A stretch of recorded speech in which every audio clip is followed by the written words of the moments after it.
What's the best way to sear ribs to add that delicious bacony crust that makes ribs 1,000 times better? I'm testing 3 different methods in this video, so let's get smoking.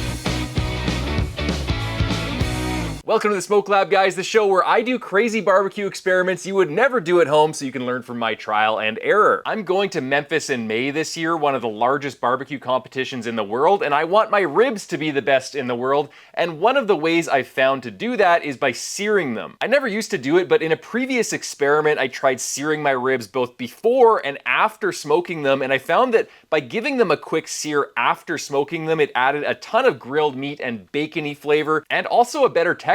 So now I won't even do unseared ribs anymore. But what's the best way to sear ribs? I thought that the best way was just to take a whole rack of smoked ribs and then sear the top of them over hot coals. But I was talking to my buddy Hondo Hernandez. He has a series called Hustle with Hondo on the Oklahoma Joe's YouTube channel. I'll link his videos below. And he told me, man, you gotta slice the ribs first and then sear them on all sides. And I was like, I had never thought about that before. And then I thought, how can I take this even further and sear the ribs to make them even better? And that got me thinking of deep frying, but deep frying individually sliced ribs is kind of inconvenient. But what about frying the individual ribs? What if we took the ribs and then seared them on like a griddle or a frying pan? That usually adds a little bit of a different texture than direct heat grilling. So it would be interesting to see if it made ribs better. So in this video, I'm smoking 5 racks of ribs and comparing them. The first one is the control rack where I don't sear it at all. 1 rack grilled over coals as a final step. 1 rack sliced and then grilled over coals. 1 rack griddled whole and 1 rack sliced and then griddled. All of that's gonna be done on my Oklahoma Joe's Longhorn offset smoker, and then I'm gonna do another rack of ribs where I use the Blues Hog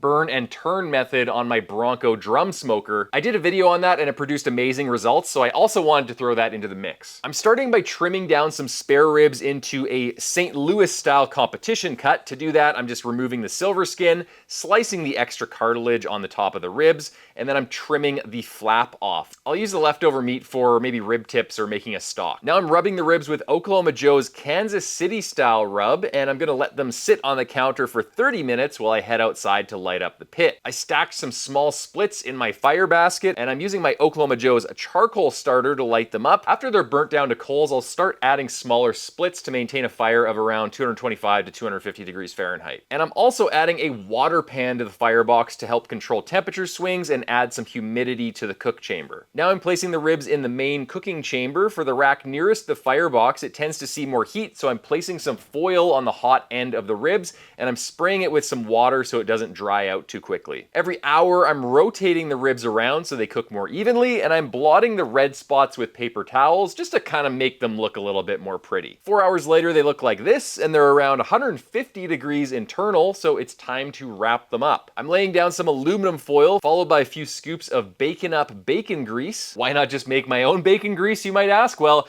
this is more convenient. I can just buy it off the shelf, and it seems more pure than bacon grease. Whenever I make bacon grease, there's bits of charred bacon in there, and it seems like it's a different flavor profile every time, so this bacon up stuff is just more consistent and reliable. But you can use your own bacon grease, that's totally fine. And then I'm adding a few scoops of ghee, also called clarified butter. Why am I using this? Well, it's 100% fat, so usually with butter, well, always with butter, you have a certain portion of it that is made up of water, H2O, and I don't want that. I want pure fat because I'm gonna be confit the ribs, and also I want them to be fully coated in pure fat for when I sear them. It's just gonna help them sear up more nicely. And also, I could make my own clarified butter, but buying it off the shelf is just more convenient and it saves me time. That being said, you could just use butter and you could just make your own clarified butter if you don't want to buy clarified butter or ghee. Now the ribs are going in my holding oven at 150 degrees for the next 18 hours. You can also use your oven, a sous vide machine, a turkey roaster, or a toaster oven that goes down to 150. There's a lot of different options. Now here's the TMI section because that's how I roll. I like to over-explain everything. I call this the long hold method, but it's not really holding because holding kind of means that you're taking finished meat and you're holding it until you need to serve it. You're just holding it at a low temperature, both for food safety reasons and for convenience, because you finish it before you need to serve it. Maybe you're serving dinner in like 10 hours from the time that you actually finish your ribs. You want somewhere to hold them. But the difference here is that these ribs definitely aren't done. They're still really tough and they need that long holding period at 150 degrees to actually finish and get tender. So This method is more like a sous vide method, or more appropriately, probably a confit method, where I'm low and slow cooking meat in a type of liquid fat. In this case, it's clarified butter and bacon grease. The science behind it is that by keeping the ribs at a lower temperature, no higher than 150 degrees at any one time, we're preventing a lot of the natural moisture from being squeezed out, which usually happens at higher temperatures. So we're getting juicier ribs, and we're also getting the interconnective tissue collagen rendering that we would normally get by taking ribs to a higher temperature, because we're cooking it at a lower temperature, but for a longer period of time, so that collagen can get rendered and the ribs can get super tender. So what we end up with is a super tender rib with nice collagen rendering, but the meat is also not overcooked. It's holding on to more moisture, and it also tastes more porky as a result, and it's just juicier in general than if you used a traditional barbecue method where you took the ribs up to, let's say, 205 degrees Fahrenheit until they got super tender and all the collagen rendered, but the muscle fibers would be super denatured and they would have squeezed out all of their moisture. So in general, and you'll see this in a lot of my videos, including on my channel, Smoke Trails Barbecue, my philosophy in general is I try not to take meat above 200 degrees Fahrenheit or maybe 205 degrees Fahrenheit, because I feel like it denatures the muscle fibers and dehydrates the meat too much. I prefer to finish meat at a lower temperature over a longer period of time so I can get the right amount of collagen rendering, but I also preserve the muscle fibers. The next day, I'm lighting up my Bronco drum smoker with natural lump charcoal and throwing a split of wood on the coals for some smoke. Then I'm letting it get up to around 300 to 325 degrees. Now I'm sprinkling some wood chips in for some extra smoke and laying the ribs meat side down on the grate.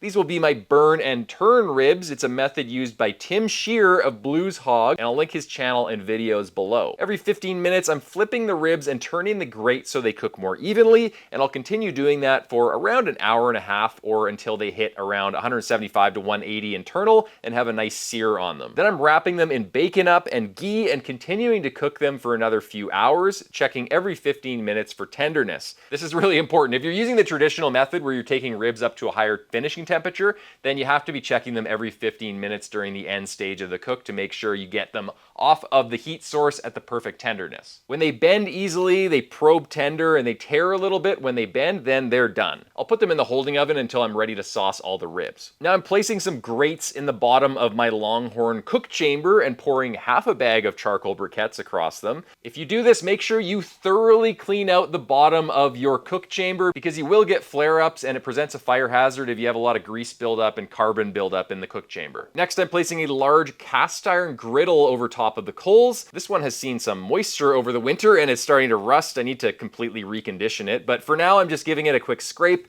and I'm hitting it with some spray oil. Then I'm leaving it to get up to temperature. Quick note, this is not an Oklahoma Joe's product, it's just a griddle that I had lying around my yard, and I'm using this griddle top. Now all the ribs are coming out of the holding oven to get seared. You just want to make sure they're thoroughly coated in fat, because it's going to help them sear up. The griddle is around 650 degrees now, so we're ready to sear. I'm just taking one whole rack and pressing it gently on the griddle surface. It helps if you lay down some bacon grease or other fat before doing this. And there we go, the top is looking nice and seared. That looks really tasty, actually. Now for the individually grilled ribs, I'm slicing up a rack of ribs and I'm heading back outside to the griddle. I'm making sure the griddle is back up to around 650 degrees, and I'm searing all sides of the individual rib around 10 seconds per side until the surface kind of bubbles up almost like it's been deep fried. Then I'm doing all the rest of the individual ribs, aiming for around 10 seconds of searing per side. It's easier to work in small batches. Now moving on to the grilled ribs, I'm removing the griddle top and dumping another half bag of briquettes over the fire. In retrospect, way too many briquettes. Don't use this many briquettes, because it turned my offset into a blast furnace, so I'd probably only use half the amount of briquettes that you saw me use in this video. Now I'm replacing the grill grates and letting them heat up a little bit. I'm divided on whether that's a good idea. On the one hand, if you want the sear marks on your ribs, then you need to preheat the actual grates, but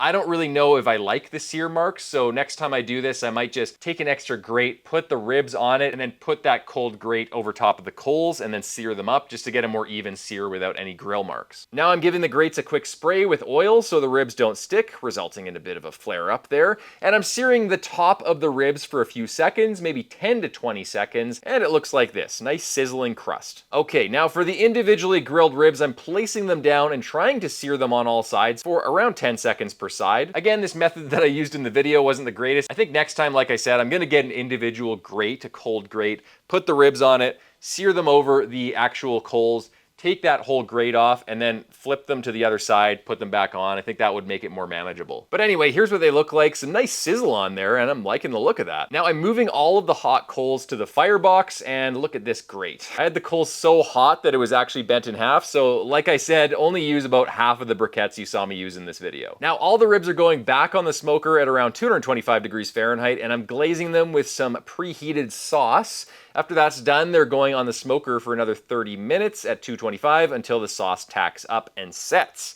30 minutes later, the sauce is tacked up, and these ribs are looking pretty edible to me. I like the look of the individually seared ribs. They kind of look more uniform in appearance and texture all around. All right, here's all the ribs, and I hope I can remember which one is which. I think I've got it, though. This one on the very far left is the control rack of ribs. That's the one we didn't do anything to. This one right here is the grilled rack of ribs. We've got the individual grilled ribs here, and then we've got the individual griddled ribs here. We've got the full rack of griddled ribs here. And finally, we have the burn and turn ribs right here. So let's start off with the, I guess I'd call it the control ribs. I'm going to do a really weird cut here because I don't have a lot of table space.